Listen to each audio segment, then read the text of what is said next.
And what most leaders and managers tell us is, look, I'm getting squeezed from both sides. I don't have time to hold everybody's hand. And nowadays, you just try to hold their hand, and they push back every step of the way. Whatever. Or, don't tell me how to do my job. Well, gosh, I'm your boss. I'm pretty sure my job is to tell you how to do your job. Don't micromanage me. No, I'm just plain managing you. Good news, we're going to pay you. If this were an amusement park, we'd have a line outside the door and we'd be selling tickets. This is what leaders and managers tell us.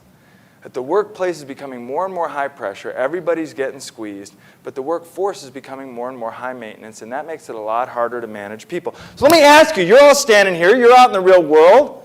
Am I making this up? How many people are experiencing a lower pressure work environment than you were, say, a couple years ago? Anybody under less pressure than you were? Raise your hand if you're under less pressure.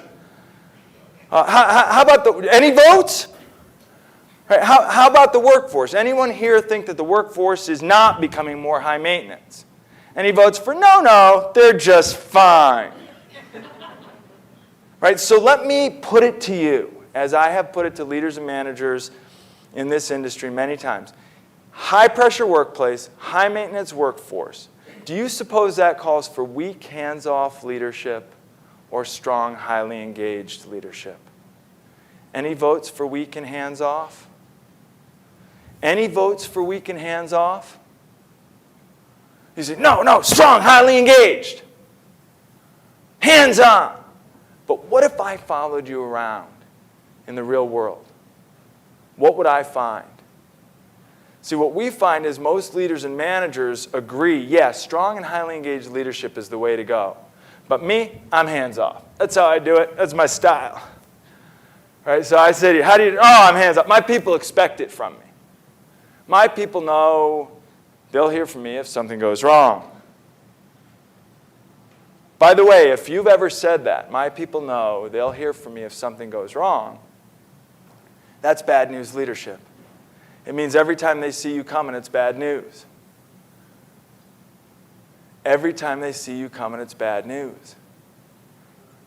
Unless you manage people before anything goes right, wrong, or average every single day. Weak and hands-off leadership is too much the norm in the business world. And in restaurant industry in particular, everywhere I go, I see leaders and managers are too hands-off. Hands-off, hands-off, hands-off. Now, if I asked you, hands-off or hands-on, you say hands-on. Weak or strong, you say strong. So why are so many leaders and managers in the real world so hands-off? Here's what leaders and managers in your industry tell me. If I interviewed you, if I took you aside and said, why? Why aren't you stronger and more highly engaged? Here's probably what you would say. Well, I think you're right. Roll up your sleeves, strong, highly engaged leadership, that's the way to go. But I got a lot to do. Every single day, I don't have time. I'm running around like crazy, putting out fires. I have too many things to do. I have too many of my own tasks and responsibilities to do, and I don't have enough time to guide and direct and support people. And you know what? I'm good at the restaurant thing. I know how to run a restaurant. This is my thing. But maybe I'm not a natural leader. Maybe the interactions with people, maybe that's not what I'm great at. And anyway, you really roll up your sleeves and get in there and try to manage people, and pretty soon you're going to hear from the HR police. The HR police are going to come tie up your hands in red tape and tell you all the things you're not supposed to do. And I don't want to have difficult confrontations in my restaurant. You know, I'm busy. And I need to have a collegial environment. If I roll up my sleeves and really start managing people in a strong, highly engaged way, I might have some difficult confrontations to deal with. And I don't need that. And I try to have a collegial environment. I don't want my people to think I'm a jerk. I want my people to like me. I'm in this industry for a reason. I'm a people. I want people to like me. We want to have a collegial environment in our restaurant. And anyway, you really roll up your sleeves and get in there and start managing people, and you figure out pretty soon what works with Mr. Blue doesn't always work with Mr. Red. What works with Ms. Green doesn't always work with Ms. Purple. And pretty soon, you got Mr. Blue saying, you're picking on me, and you're favoring red again. I don't need that. So I try to treat everybody the same.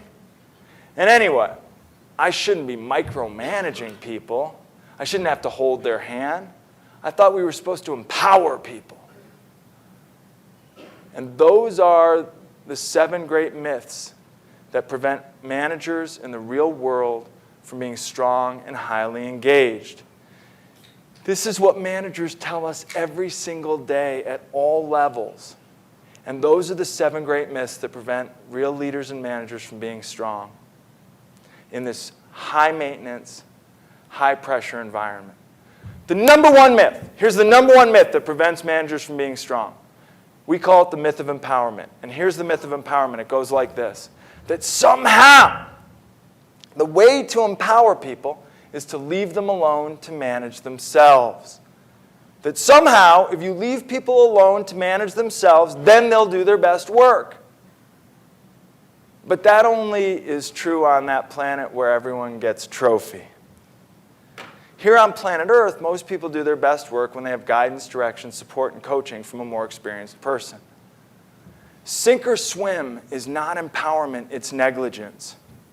Reinvent the wheel is not empowerment, it's negligence.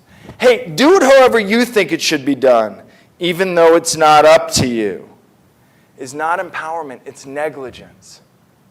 Real empowerment takes hard work. And the number one myth that prevents managers from being strong in today's environment is the myth of empowerment. And there are real consequences to undermanagement. Undermanagement is an epidemic throughout the working world, but it hides below the radar.